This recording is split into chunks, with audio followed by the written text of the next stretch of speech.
우리 지난 시간에 줄거리 파악 다 끝냈고요. 오늘은 학습 활동 간단하게 하고 끝내도록 하겠습니다. 자, 1번 마지막 땅을 감상하고 등장인물 간의 갈등 내용을 정리해보자. 자, 보면 강로인을 둘러싸고 동네 사람들 그리고 강로인 아내 자식들과 이제 갈등을 겪게 됩니다. 우선 동네 사람들은 뭐 때문에 강로인과 갈등을 겪게 되죠? 그렇죠. 밭에서 나는 인분 냄새 때문에 불만이 있기도 하고요. 또 그보다도 좀 더 근본적인 건 집값이 오르는 데 있어서 이 밭농사가 전혀 도움이 되지 않기 때문에 요것 때문에 이제 갈등을 겪게 됩니다. 그래서 정리를 할게요. 밭에서 나는 인분 냄새에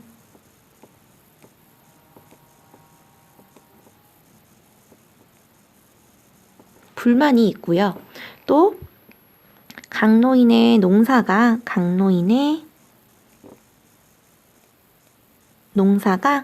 집값 오르는데 집값 상승에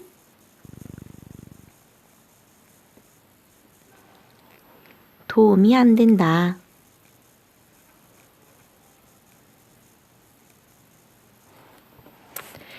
자, 여기까지 정리를 하고요. 그래서 이런 갈등, 이런 불만, 이런 것 때문에 사람들이 어떻게 행동을 하는지도 추가적으로 좀 정리를 할게요. 그래서 이런 거에 대한 불만을 표출하기 위해서 강로인의 밭에다가 연탄재를 뿌리고요.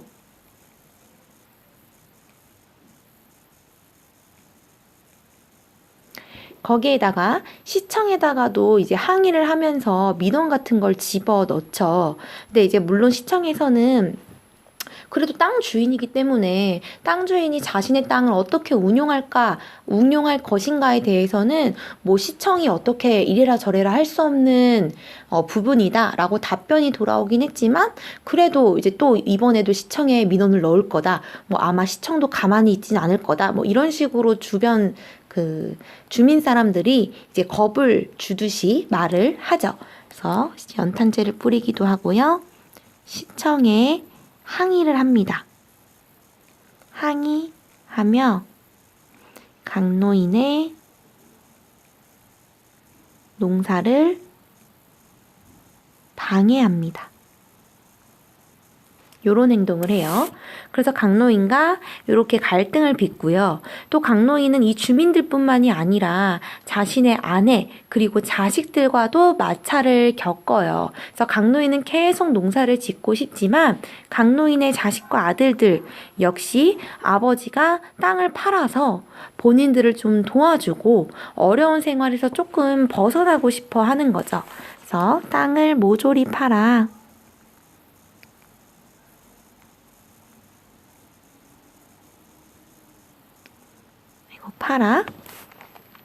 어려운 생활에서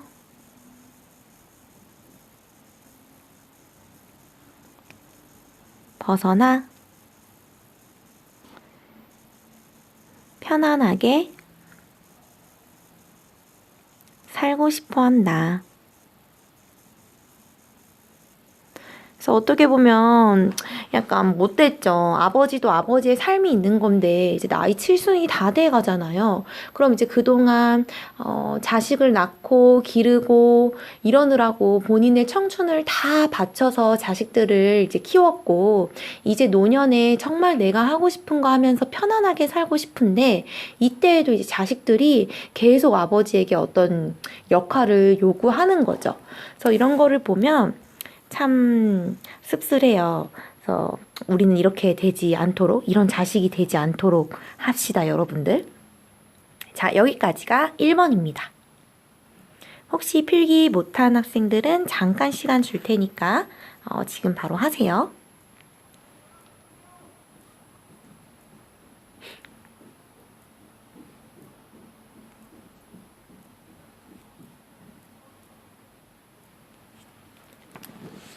자, 그 다음 2번입니다. 자, 이번은 이 소설의 등장인물이 추구하는 사회문화적 가치를 파악하고 가장 공감 가는 인물을 선정해 보세요. 자, 일단 1번. 땅을 중심으로 등장인물들이 추구하는 사회문화적 가치를 정리해 보자고 합니다. 그럼 강노인이 가지고 있는 가치를 볼게요.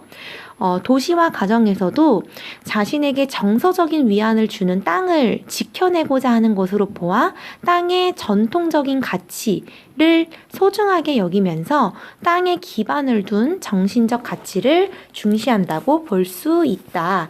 그래서 얘를 좀 말이 어려우니까 밑에다가 조금 보충 설명을 쓸게요. 다른 색으로 쓸까요? 그래서 땅의 전통적인 가치, 우리 예전 선조들 정말 농사를 하면서 이렇게 지냈을 때만 해도, 농경 사회에 있을 때만 해도 정말 땅에서 생명이 자라서 우리가 그걸로 먹으면서 생을 이제 이렇게 연장해 가고, 또 이걸 팔아서 자식들 이제 키우고, 이때는 정말 땅이 우리 삶의 근간이었거든요. 정말 감사한 공간이었거든요. 그래서 뭔가 땅을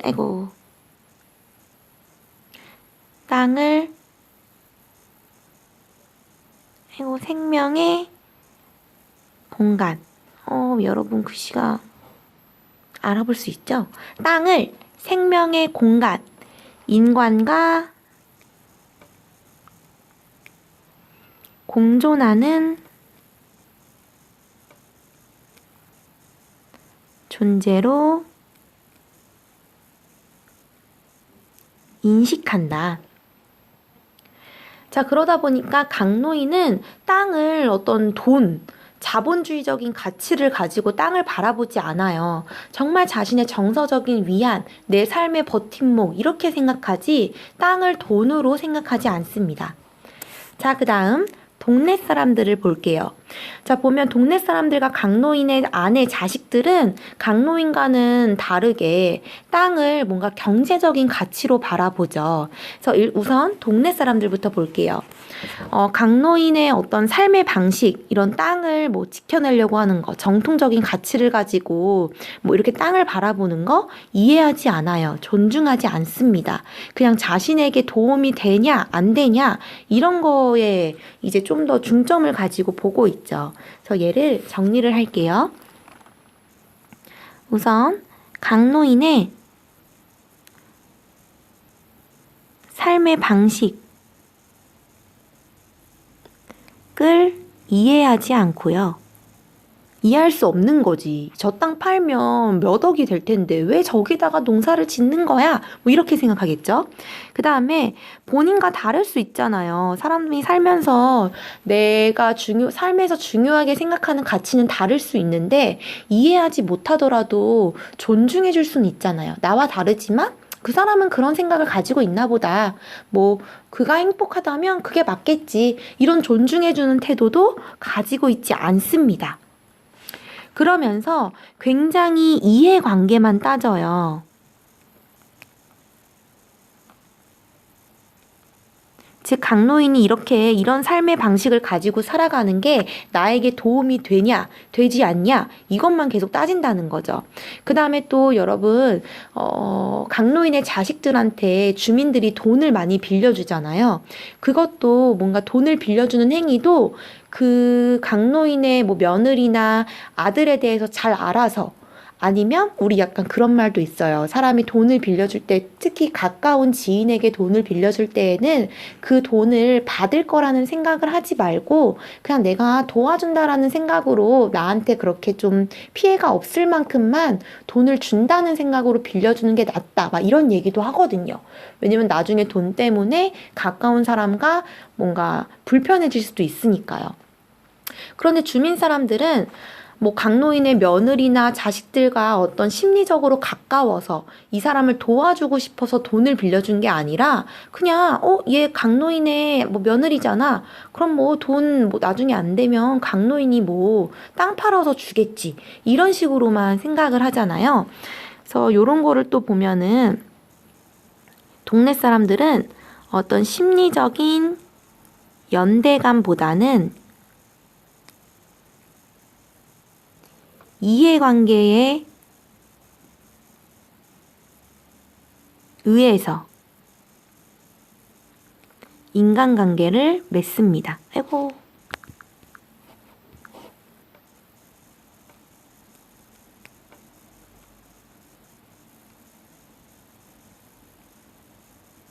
인간관계가 맺어진다.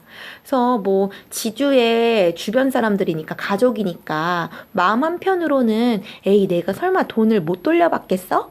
이런 마음과 함께 에이 그래도 지주의 자식들한테 자기가 도움을 주는 건데 뭐 나중에 뭐 이자라도 두둑히 주겠지? 뭐 이런 생각을 했을 수도 있죠.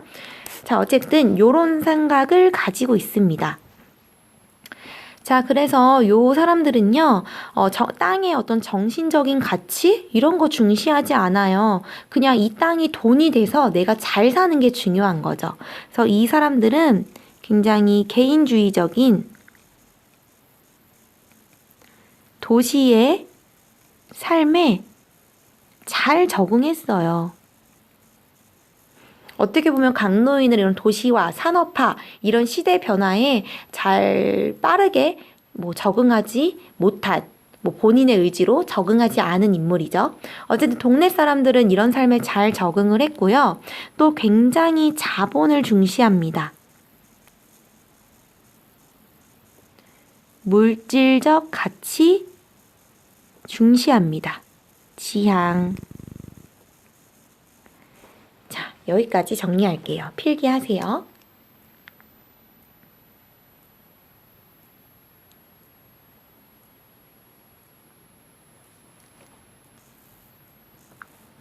그 다음 강노인의 아내와 자식들. 그래서 이 사람들도 그냥 편안하게 물질적으로 풍요로운 생활하기를 원하죠. 그래서 이런 걸 봐서 강노인처럼 전통적 가치 중시하기보다는 현실적인 가치를 중시합니다. 자, 쓸게요. 편안하면서도 물질적으로 풍요로운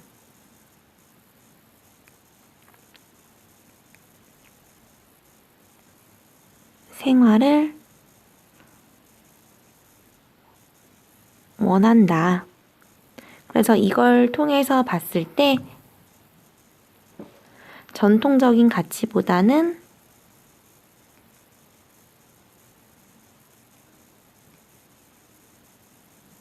현실적인 가치를 중시한다. 요렇게만 정리하겠습니다. 자, 여러분 필기 정리하세요. 자, 그 다음 2번은요. 자신의 가치관에 비추었을 때 이 소설의 등장인물 중 가장 공감이 가는 인물을 선정하고 그 이유를 말해보세요. 그래서 그냥 여러분들에게 뭐 이거 수업할 때 여러분들에게 무조건 강노인의 가치가 옳다 절대 이렇게 말할 수 없거든요.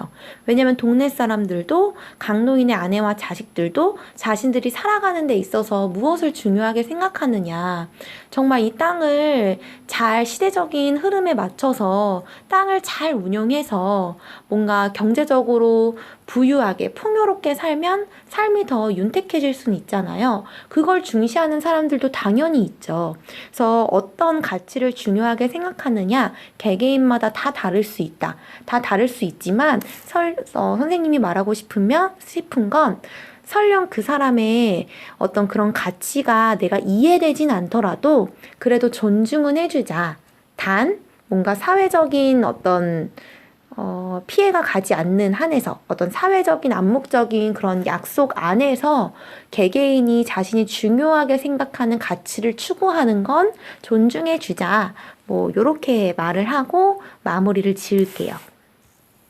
자, 그 다음 페이지 3번입니다.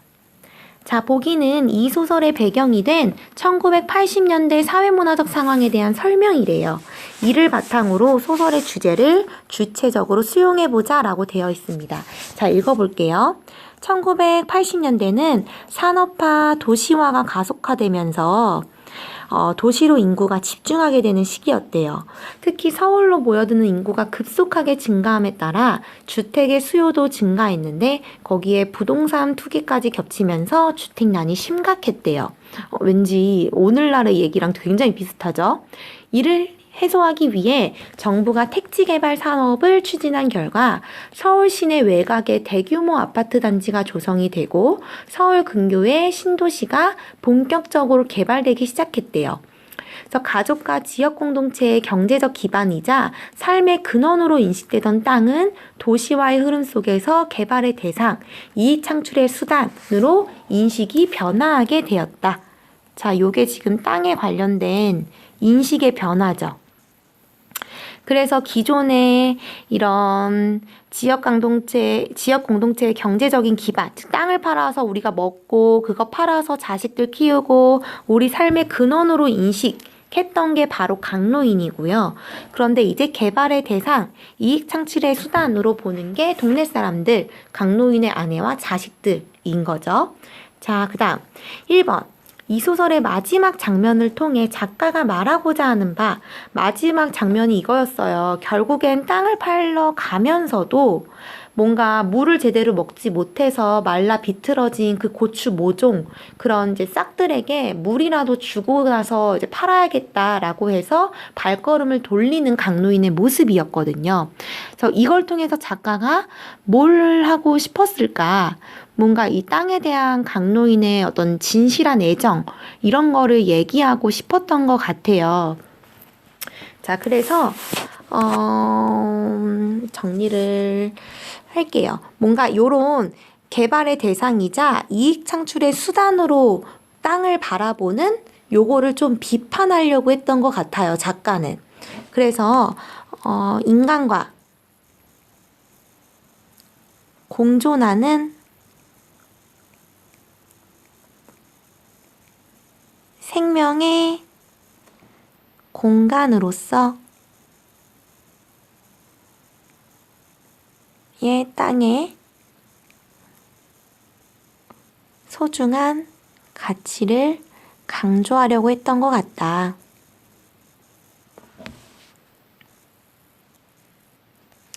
자, 여기까지 정리하겠습니다. 자, 그래서 여러분, 우리 6단원의 소단원 이어 마지막 땅에서도 1980년대 산업화, 도시화 이런 시대적 배경 하에서 작가가 어떤 가치를 이야기하고 싶어 했는지 사회문화적인 가치, 어떤 가치를 담고 있는지를 우리가 살펴봤어요. 그래서 마지막 땅에서는 도시 개발과 관련된 이야기가 주를 이루었고요. 우리 여러분 까먹었을까봐 하종우의 동승에서는 더불어 사는 삶, 뭔가 다문화 시대, 뭔가 국경의 어떤 벽이 허물어지면서 함께 우리 살아가고 있잖아요. 그래서 나와 피부색이 다르다고 해서 언어 문화가 다르다고 해서 그들을 이질적으로 보지 않고 우리랑 똑같은 사람이다. 함께 공존하면서 살아가야 한다라는 가치를 담고 있는 시도 살펴봤었어요. 그래서 왜 우리가 지금 이 단원을 배우고 있는지를 여러분들이 까먹었을까봐 선생님이 다시 한번 언급을 했고요. 여기서 이제 마지막 땅은 마무리할까 하는데 하나만 언급하고 할게요, 여러분. 우리 소설 잠깐 볼게요. 우리 시에서 말하는 사람은 뭐였죠? 두 글자? 시에서 말하는 사람? 화자였습니다. 자, 그 다음에 소설 속에서 이 이야기를 이야기해주고 있는 사람은 세 글자로 서술자라고 했습니다.